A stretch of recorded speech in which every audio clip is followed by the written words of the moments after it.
racetrack. The best view, first off, that I think you can ever have at a racetrack. We can see all the way around, but to see the evolution of the cars on the track, where the braking zones are, what the drivers are doing to try and pick up that speed.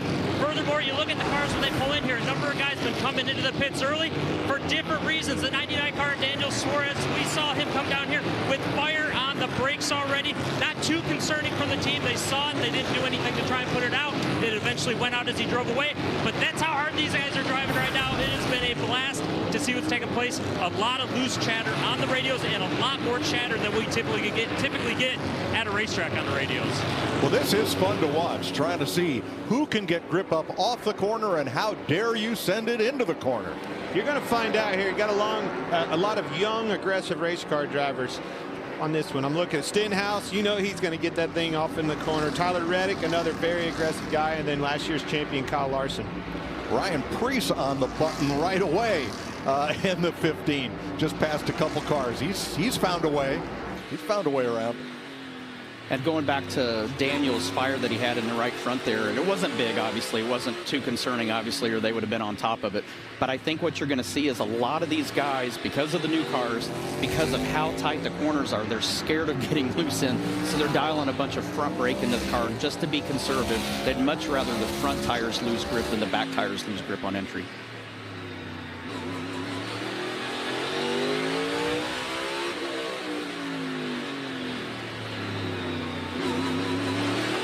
You hear how far down on RPM they get when they get back in the corners. Almost some gear lag right there. You can hear it trying to find that grip up off the corner. Easy on that gas pedal. Track feels slick. Now I have to ask, you're not even thinking about shifting here, are you? I don't think you have time to worry about shifting. I think if you're taking one hand off the wheel and somebody touches you, you're going to make your problem even worse. However, new gearbox that we're using this year, new transaxle 5-speed transmission, and probably only in second gear. That's something that's different than anything that I've ever seen since I've been in the sport. And not the traditional H pattern, sequential gearboxes this year, which we saw guys in testing. Even Eric Amarola, driving one of our cars, had a scenario where he went to go from second to third gear, and when he went forward with it, it went back to first instead of third. Over rev, had to change engines. You don't want to do that. No, that is a no-go. No, not at all. Very unhappy with Valtteri. Not near as unhappy as the engine builders that build those and have to fix it after we kick them up. You know, the old standard H pattern that we've always used, pretty self-explanatory. That thing, it would be easy to do that. You get behind on your gears, you make a huge mistake. I didn't know you could money shift one of those, but yes, I guess you can. Yeah, not the right direction, not money making, money spending shifts. Right. Some more wheel lock up right there. 12 car, Ryan Blaney.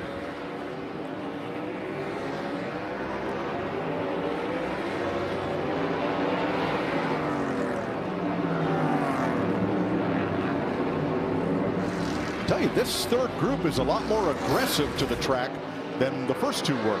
That kind of tells me two things. They've watched those guys a little bit more confidence there, but I think the track's cleaning up. See another wheel lock up with the 12 car, Ryan and Blaney.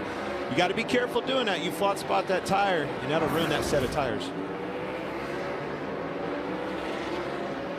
Keith Stenhouse to the inside of Michael McDowell. Makes a pass.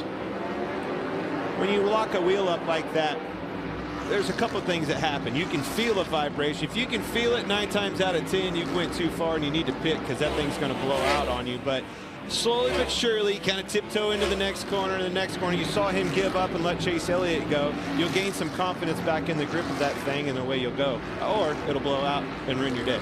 Ryan Preece fastest in this session.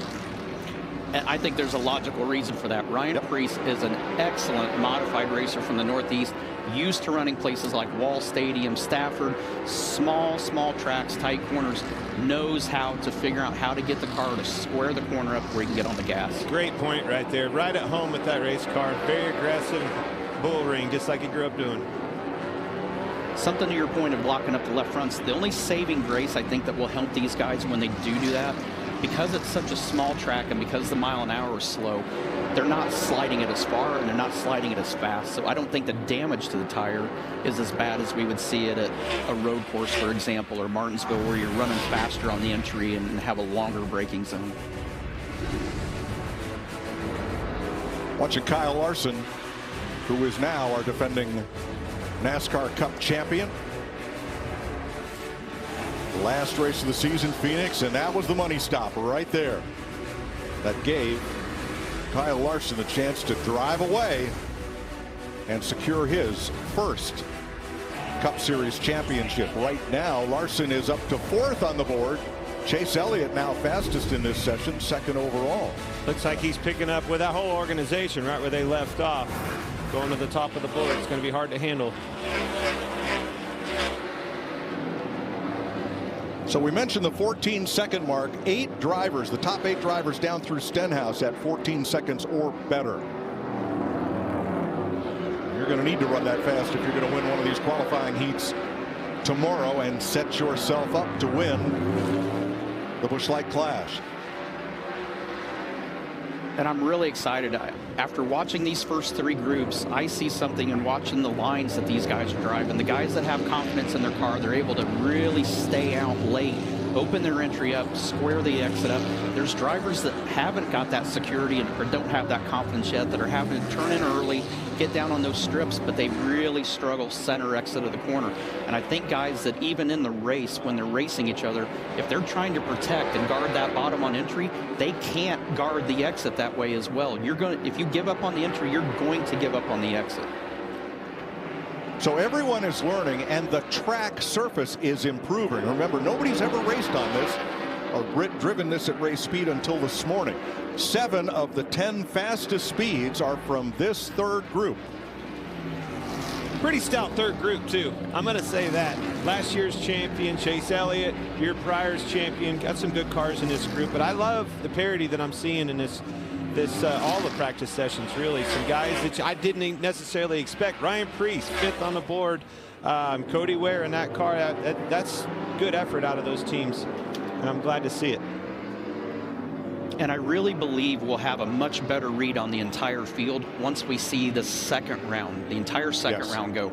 The first group, absolutely green racetrack. We can actually see the color already starting to change in the track just a little bit. It's starting to dull up a little. So it's getting that shine off of it. The first group probably had the worst racetrack. The second group, it was a better track. The 3rd group, much, much better. So I think the second round coming up, we're going to definitely have a better idea of what this field really stacks up and looks like. Red and black flag is out, so everyone has had one try at the racetrack. We'll recap after this.